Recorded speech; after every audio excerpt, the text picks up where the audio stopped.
reine d'Angleterre, qui était une femme extrêmement cultivée, une des plus cultivées de son temps, et qui était une excellente musicienne qu'on ne connaît pas. Et on l'a retrouvée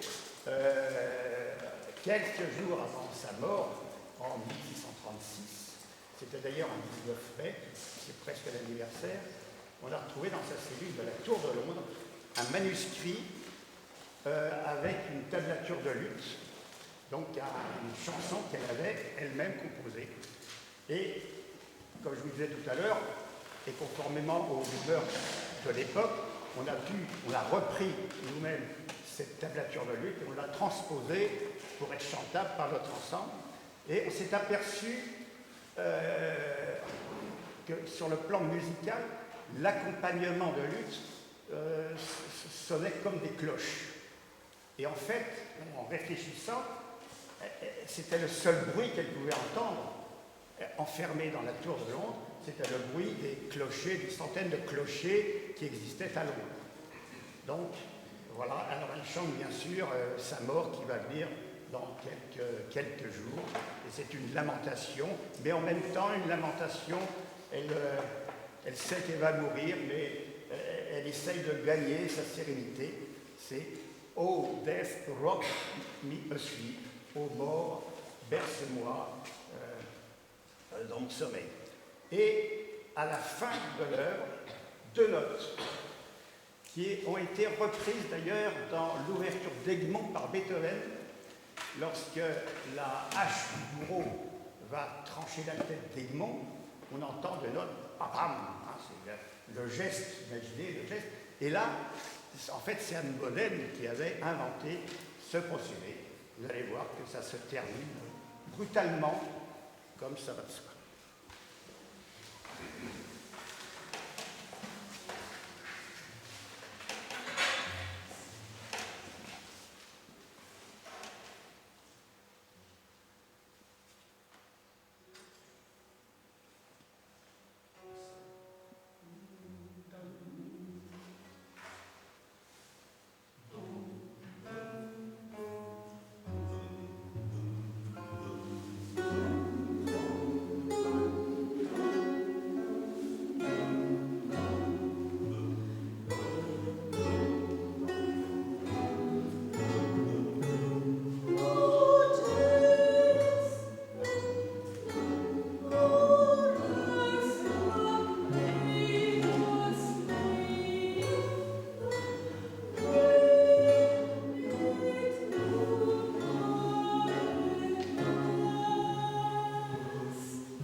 vous dégourdir les jambes, je sais qu'on est très mal assis, donc pas plus de 3 minutes, en plus il ne fait pas